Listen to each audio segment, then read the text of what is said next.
السلام علیکم. Programme live at 5 میں خوش آمدید. میں ہوں شیر دل خان. پروگرام میں شامل ہوتی ہیں اہم خبریں اور حاصل کرتے ہیں ان پر تجزیہ، لیکن سب سے پہلے نظر ڈال لیتے ہیں آج کی ٹاپ سٹوریز پر.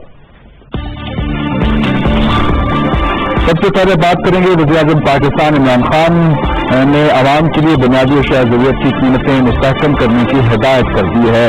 وفاق اور دو صوبوں یعنی پنجاب اور خیبر پختونخوا کے متعلقہ حکام کو یہ ہدایت کی گئی ہے. اس کی تفصیل کیا ہے وہ بھی شیئر کریں گے، اور ایک کنزیومر کیا اس حوالے سے رول پلے کر سکتا ہے اس پر بات کریں گے.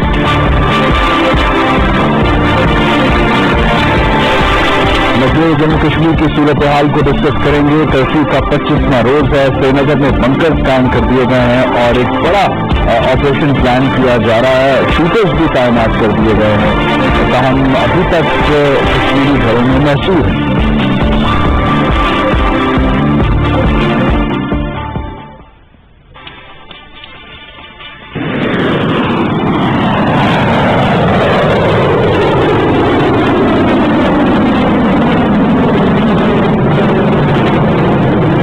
دفاع مزید مضبوط. پاکستان نے زمین سے زمین پر مار کرنے والے بیلسٹک میزائل غزنوی کا کامیاب تجربہ کر لیا. میزائل رات میں 290 کلومیٹر تک اپنے ہدف کو کامیابی سے نشانہ بنانے کی صلاحیت رکھتا ہے.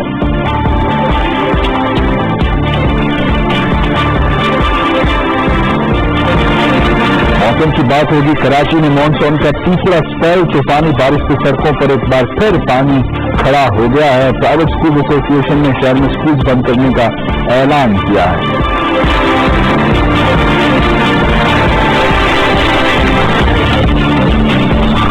ایف بی آر کے چیئرمین شبر زیدی کا کہنا ہے کہ حکومت اپنے ٹیکس نیٹ کو رسید کرنے کے لیے تجارت اور سروسز کا ٹیکس عائد کرنے سے پیچھے نہیں ہٹے گی، اور اسمگلرز کے خلاف ایک کریک ڈاؤن کا بھی اعلان کر دیا گیا.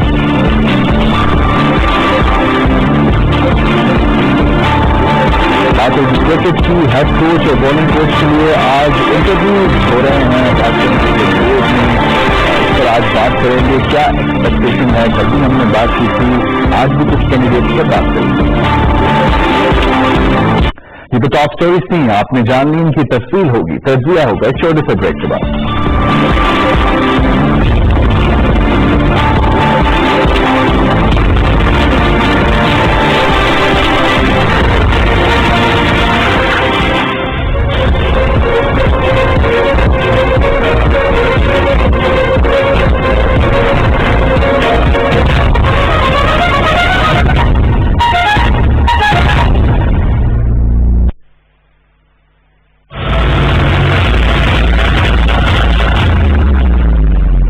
وقت آ گیا ہے کہ دنیا کو اور یونائٹڈ نیشنز کو سیکورٹی کاؤنسل کے سیکرٹری جنرل کے ساتھ 4 مرتبہ فارم منسٹر صاحب یہ بات کر چکے ہیں، تو مجھے اب یقین ہے کہ کوئی نہ کوئی قدم چند دنوں میں وہ اٹھائیں گے اور انڈیا کو پن پوائنٹ کریں گے، کیونکہ یہ ایک فلیش پوائنٹ ہے. 2 نیوکلیر پاورز ہیں. میں امید کرتا ہوں کہ کشمیریوں کی جو صعوبتیں ہیں انشاءاللہ، اور یہ جو کرفیو کسی طرح لفٹ ہوگا اور ہم ان کی آواز دیکھیں گے، اور بذریعہ ووٹ ایک وقت آئے گا وہ اپنا فیصلہ خود کریں گے. ہم سب کشمیریوں کی تائید کرتے ہیں، اور خاص طور پہ میں اپنی طرف سے کہوں گا کہ میں بھی اس کشمیر کی جو جد و جہد میں اس کو اپنے آپ کو شامل سمجھتا ہوں، اور میں بھی کشمیر ہوں.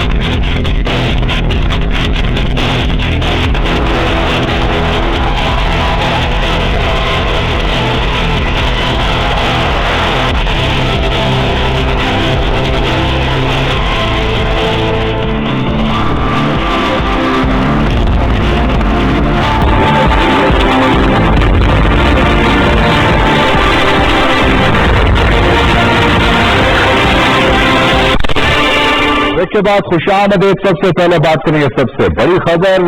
وزیر اعظم پاکستان عمران خان نے ہدایت کی ہے وفاق کو اور 2 صوبائی حکومتوں کو، خیبر پختونخوا اور پنجاب کی حکومتوں کے کو کہ جو ایک کنزیومر ہے اس کے لیے اشیاء ضروریات جو موجود ہیں ان کے لیے جو ویٹ لسٹ ہے اس کو مستحکم رکھا جائے, اس کو زیادہ بڑھایا نہ جائے, کیونکہ حکومت کی ذمہ داری ہے لوگوں کو یہ اشیاء ضروریات فراہم کرنا, تو اس کی قیمتوں کو استحکام میں لے کر آیا جائے. اس پر ہم بات کریں گے, اور ساتھ ہی ساتھ کنزیومر کا کیا کردار ہو سکتا ہے اس پوری صورتحال میں, اس پر بھی بات کریں گے. ہمارے ساتھ منی احمد صاحب موجود ہیں, پروگرام کوآرڈینیٹر ہیں جو consumer rights commission of Pakistan ہے. بہت شکریہ منی صاحب, آپ نے ہمیں جوائن کیا. سب سے پہلے جو اجلاس ہوا وزیر اعظم پاکستان کی زیر صدارت, اس میں ایک تو قیمتوں کے استحکام کی بات ہوئی, ساتھ ہی ساتھ ذخیرہ اندوزوں کے خلاف کارروائی کرنے کی بات ہوئی, منافع خوروں کے خلاف کارروائی کی بات ہوئی. ایک کنزیومر کیا کردار ادا کر سکتا ہے, کنزیومر کی کیا رسپانسبلٹی ہے, کس طرح وہ جج کر سکتا ہے کہ اس کو زیادہ تو نہیں چارج کیا جا رہا مختلف آؤٹ لیٹس کی جانب سے. اس کو تھوڑا سا آپ بتائیے گا کہ اس میں کنزیومر کا کیا کردار ہو سکتا ہے اور کس طرح اس کو بہتر کیا جا سکتا ہے. جی بہت شکریہ آپ کے سوال کا. یہ ایک بہت ہی خوش آئند کام ہے وزیر اعظم صاحب کی طرف سے. اس میں میں 2 گزارشات کرنا چاہوں گا. جی, پہلی چیز تو یہ ہے کہ جو کنزیومر ہے وہ یہ کر سکتا ہے کہ لسٹ پہ دیکھے کہ کیا یہ لسٹ پہ یعنی لسٹ ڈسپلے ہونی چاہیے. ٹھیک ہے, یہ ایکشن ہے کہ وہ ڈسٹرکٹ ایڈمنسٹریشن کی طرف سے کہ وہ لسٹ کو ڈسپلے کریں اہم جگہ پہ. ٹھیک ہے. دوسرا یہ کہ کنزیومر یہ ڈیمانڈ لسٹ کی اویلیبلٹی کے بارے میں, کیونکہ اگر کوئی بندہ اوکاڑا میں ہے یا کوئٹہ میں ہے, اس تک یہ ایک پیغام ضرور جانا چاہیے کہ آپ جو بھی چیز خریدیں اس کی لسٹ ضرور دیکھ لیں کہ کیا لسٹ اس میں اویلیبل ہے کہ نہیں جس دکان پہ آپ چیز لے رہے ہیں. ٹھیک ہے. اب جب لسٹ اویلیبل ہوگی یہ پہلا اسٹیپ ہے. لیکن اس میں ایک دوسرا عمل یہ پریکٹیکل ہم نے دیکھا ہے کہ بعض اوقات LPG کے کیس میں اگر 1200 کا سلینڈر حکومت نوٹیفائی کرتی تھی تو وہ 1800 کا بیچ رہے ہوتے تھے اور کہہ بھی رہے ہوتے تھے کہ جی حکومت کی لسٹ پہ ہم نہیں بیچ سکتے. اس کا مطلب ہے کہ اس میں سے جب تک وہ ریگولیشن سخت نہیں ہوگی, یعنی جو انسپیکشن ہونی ہے یا چھاپے مارنے ہیں, تب تک یہ افیکٹو نہیں ہوگا. اچھا, کیا کوئی ایسا میکینزم موجود ہے کہ اگر کوئی دکاندار زیادہ پیسے چارج کر رہا ہے, منافع خوری کر رہا ہے, تو ایک کنزیومر اس کو رپورٹ کر سکے مجسٹریٹ کو یا اداروں کو جو اس حوالے سے نظر رکھے ہوئے ہوتے ہیں؟ جی, 2 طرح کے میکینزم ہیں. ایک تو جو ڈسٹرکٹ ایڈمنسٹریشن ہے, جیسے پنڈی کے ڈسٹرکٹ ایڈمنسٹریشن ہے, کچھ ہمارے قوانین ان کو امپاور کرتے ہیں کہ وہ ایکشن لے سکیں. دوسرا یہ کہ کنزیومر کے لاز موجود ہیں, جو کنزیومر لاز کیونکہ پروونشل سبجیکٹ ہے تو پاکستان کے 4 صوبوں میں کنزیومر لا موجود ہے. اس لا کے تحت اگر اس نے رسید لی ہے, مثال کے طور پر ایک چیز خریدی ہے اور ساتھ رسید لے لی ہے, رسید اگر کنزیومر لے گا تو وہ کنزیومر کورٹ میں بھی جا سکتا ہے اور کنزیومر کورٹ اس کو جرمانہ بھی کرتا ہے. میں یہیں پہ آپ کو روکوں گا اور میں آپ سے پوچھوں گا کہ ایک کلچر پاکستان میں ایسا ہے کہ رسید نہیں لی جاتی, رسید نہیں طلب کی جاتی, اور اگر طلب کی جاتی ہے تو کچی رسید فراہم کر دی جاتی ہے, اس کے ہاتھ تھما دی جاتی ہے. یہ کنزیومر میں کس طرح ہم اویئرنیس پیدا کر سکتے ہیں کہ اگر آپ نے کوئی چیز بائی کیا تو اس کی آپ پراپر کیش میمو پر رسید لیں جو ایک پکی رسید ہوتی ہے. یہ بھی ہم دیکھتے ہیں کہ عمومی طور پر ہم نہیں طلب کرتے یہ رسید. جی, یہ بات آپ نے بالکل بجا فرمایا, لوگ اس پہ اتنا بہتر نہیں کرتے. لیکن ایک چیز میں آپ کو تھوڑا سا وہ پریکٹس یہ ہے کہ اگر کچی رسید ہے تب بھی عدالت جرمانہ کر دیتی ہے. یعنی کچھ اس کے پاس اگر کاغذ پہ لکھا ہوا اس کے دستخط ہے تو اس میں بھی کام ہوتا ہے. لیکن اگین اس میں جو ہے نا وہ حکومت صرف یہی کر سکتی ہے کہ ڈیمانڈ کر سکتی ہے کہ لوگوں کو کہیں کہ وہ رسید کو ڈیمانڈ کریں. اچھا, اکثر یہ پریکٹس میں یہ دیکھا گیا ہے کہ لوگ کہتے ہیں جی رسید کوئی نہیں ہے, حکومت کیا کر لے گی. ایسے کلمات ضرور کنزیومرز کو جو ہے نا وہ ڈسکریج کرنے کے لیے ہوتے ہیں. اس کا بیسٹ طریقہ یہ ہے کہ بے شک ان سے الجھے بغیر کنزیومر کورٹ جو ہوتی ہے وہاں پہ سادے کاغذ سے اپلیکیشن میں جو ایکشن ہوتا ہے. اور ابھی پنڈی کے بہت سارے ایسے کیسز ہیں, اسلام آباد کے, سرگودا کے, جہاں پہ بڑے بڑے اسپتالوں کو 1.5 کروڑ روپے کا فائن لگا ہے کہ انہوں نے کنزیومرز کو ایکسپلائٹ کیا ہے. اسکولوں کو فائن ہوا ہے کہ انہوں نے کوالٹی ایجوکیشن نہیں دی اور ان کو پورے سال کی فیس ریمبرس کی گئی ہے. کوئی پروڈکٹ لیا, اس کی ڈیٹ ایکسپائری ہے, اس پہ کنزیومر کورٹ نے فائن کیا. تو اب تھوڑے سے مطلب اس اینڈ پہ جو حکومت کر سکتی ہے, جتنی کنزیومر کورٹس ہیں یہ ایک کنزیومر کونسل کے انڈر آتی ہیں. اس کے لیے اگر تھوڑے سے بجٹ ہو اور یہ اپنی تھوڑی کیمپین سٹارٹ کر سکیں, جیسے ہم دیکھتے ہیں کہ پولیو کی کمپین ہے پورے ملک میں, اشتہار بھی ہیں, وزیر اعظم صاحب خود بھی پولیو کے قطرے پلاتے ہیں,